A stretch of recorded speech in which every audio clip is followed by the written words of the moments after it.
Assalamualaikum warahmatullahi wabarakatuh. Saya M. Abdina Mikola, mata kuliah kecerdasan buatan NIM 11750114688 akan menjelaskan tentang jaringan saraf tiruan atau Artificial Neural Network atau ANN. Yang pertama itu pengertian jaringan saraf tiruan atau Artificial Neural Network. Jaringan saraf tiruan atau Artificial Neural Network merupakan salah satu sistem pemrosesan informasi yang didesain dengan menirukan cara kerja otak manusia dalam menyelesaikan suatu masalah dengan melakukan proses belajar melalui perubahan bobot sinapsisnya. Jaringan saraf tiruan mampu melakukan pengenalan kegiatan berbasis data masa lalu. Data masa lalu akan dipelajari oleh jaringan saraf tiruan sehingga mempunyai kemampuan untuk memberikan keputusan terhadap data yang belum pernah dipelajari. Kedua yaitu keunggulan dan kelemahan jaringan saraf tiruan atau Artificial Neural Network. Keunggulan yang utama dari sistem Artificial Neural Network adalah adanya kemampuan untuk belajar dari contoh yang diberikan atau data training. Sedangkan kelemahan utama dari Artificial Neural Network adalah dibutuhkan pelatihan untuk pengoperasiannya dan dibutuhkan waktu yang lama untuk memproses Artificial Neural Network. Selanjutnya itu layar arsitektur jaringan Artificial Neural Network terbagi dari dua, yaitu yang pertama jaringan layar tunggal atau single layer network, merupakan semua unit input dalam jaringan ini dihubungkan dalam semua unit output meskipun dengan bobot yang berbeda-beda. Berikut adalah gambar contoh dari jaringan single layer yang dapat dilihat pada gambar berikut ini. Yang kedua yaitu jaringan layar jamak atau multi-layer network adalah jaringan layar jamak yang merupakan perluasan dari layar tunggal. Jaringan layar jamak ini memperkenalkan satu atau layar tersembunyi atau hidden layer yang mempunyai simpun yang disebut neuron tersembunyi atau hidden layer. Berikut adalah gambar dan contoh jaringan layar jamak dapat dilihat pada gambar berikut ini. Baiklah, kita masuk ke studi kasus. Studi kasus yang saya ambil ini pendekatan Artificial Neural Network untuk penentuan presentasi bobot pekerjaan dan estimasi nilai pekerjaan struktur pada rumah sakit pertama. Langsung saja kita menuju ke metode. Metode untuk mencapai penelitian di atas, sebuah metodologi penelitian dua langkah perlu dikembangkan. Pada tahap pertama, model estimasi nilai biaya berbasis ANN pada penelitian sebelumnya dipelajari dan diselidiki. Pada tahap kedua, model ANN dirancang untuk estimasi nilai biaya pekerjaan struktural dalam tahap perancangan pembangunan rumah sakit pertama. Kemudian, model diuji untuk mendapatkan konfigurasi jaringan arsitektur model terbaik. Pemodelan untuk tahap training menggunakan 8 data pada proyek nomor 2, 4, 5, 6, 7, 10, 11, dan 12. Untuk pengujian data validasi hasil dan tahap training menggunakan 4 data lain di luar training set pada proyek nomor 1, 3, 8, dan 9. Tahapan terkait metodologi dipaparkan pada bagian berikut.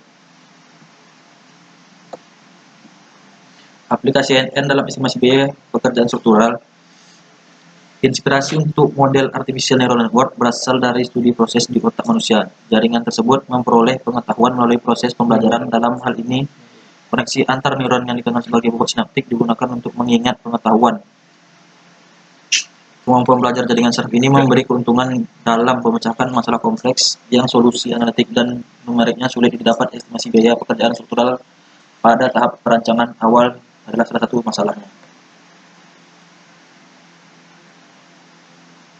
Selanjutnya yaitu perancangan model arsitektur ANN. Permasalahan yang disajikan dalam makalah ini didasarkan pada optimalisasi, desain, dan prediksi dalam mengkonfigurasi arsitektur jaringan saraf tiruan, umpan balik, dan sistem teknik pembelajaran backpropagation. Perangkat lunak MATLAB serta spreadsheet Excel digunakan untuk pemodelan.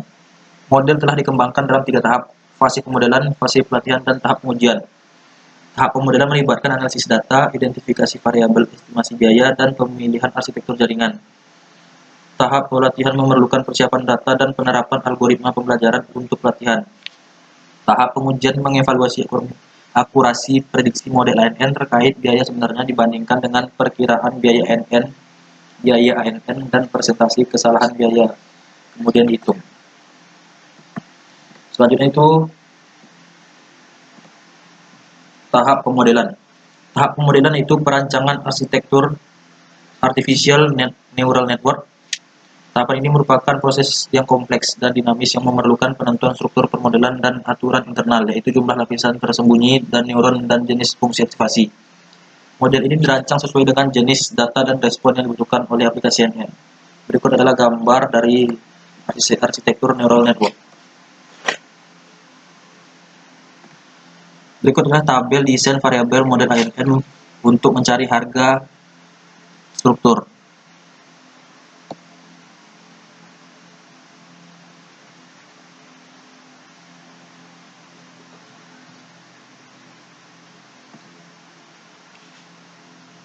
Berikutnya adalah tahap pelatihan. Permasalahan yang harus diselesaikan saat menerapkan jaringan saraf tiruan ke masalah yang diteliti adalah menentukan prosedur pelatihan mana yang harus diadopsi dan diaplikasikan. Ada banyak alternatif prosedur lainnya untuk dipilih. Algoritma backprogramming merupakan metode yang cocok yang diaplikasikan dalam metode ini. Training adalah teknik pelatihan yang paling banyak digunakan untuk masalah yang serupa dengan penelitian saat ini. Algoritma backpropagation ini telah terbukti secara teoritis dalam berkinerja baik dalam memodelkan fungsi nonlinear serta memudahkan untuk dikodekan. Berikutnya yaitu adalah tahap pengujian.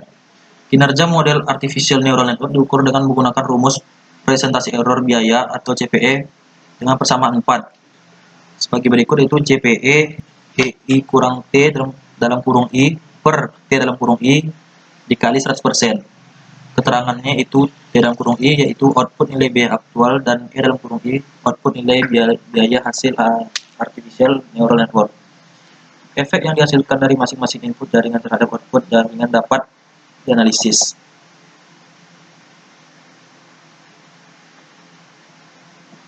Berikutnya itu hasil dan pembahasan. Data dari 4 proyek rumah sakit pertama digunakan untuk tujuan pengujian dan validasi. Hasil menunjukkan akurasi rata-rata 96,51% dengan kesalahan kuadrat rata-rata MSE 9.857 dikali 10 akar kuadrat minus 13. Angka ini dianggap sebagai estimasi biaya yang baik di awal tahap desain perencanaan untuk menilai nilai suatu pekerjaan struktural. Hasil penelitian ini juga mengungguli studi Sainer yang menghasilkan koefisien regresi linear hanya 0,47. Sedangkan model saat ini tercapai 1 atau hasil dari model ANN. Simpulannya ialah berdasarkan hasil analisis korelasi, kendal tahu dan Spearman yang telah dilakukan dapat diidentifikasi faktor-faktor yang berpengaruh signifikan terhadap biaya pekerjaan struktural pembangunan konstruksi gedung rumah sakit pertama. Antara lain luas bangunan, bentang kolom rata-rata, presentasi pekerjaan struktur, tanah dan fondasi. Nilai IKK atau indeks kemahalan konstruksi dan jarak lokasi proyek dari pusat ibu kota provinsi tidak memiliki nilai berpengaruh sensitivitas yang tinggi terhadap besarnya nilai kontrak konstruksi rumah sakit pertama. Dari rumus empiris yang diperoleh dari metode ANN didapatkan presentasi error atau MMRE maksimal yang dihasilkan adalah sebesar 0,139%. Dari hasil penelitian juga dapat diketahui bahwa nilai presentasi komponen pekerjaan gedung negara untuk membangun rumah sakit pertama memiliki nilai presentasi yang berbeda, yang diacu pada Permen PU nomor 45 PRT M 2007 tentang pedoman teknis pembangunan gedung negara. Demikianlah hasil presentasi yang dapat saya sampaikan. Lebih dan kurang saya mohon maaf. Wabillahi taufiq wal hidayah. Wassalamualaikum warahmatullahi wabarakatuh.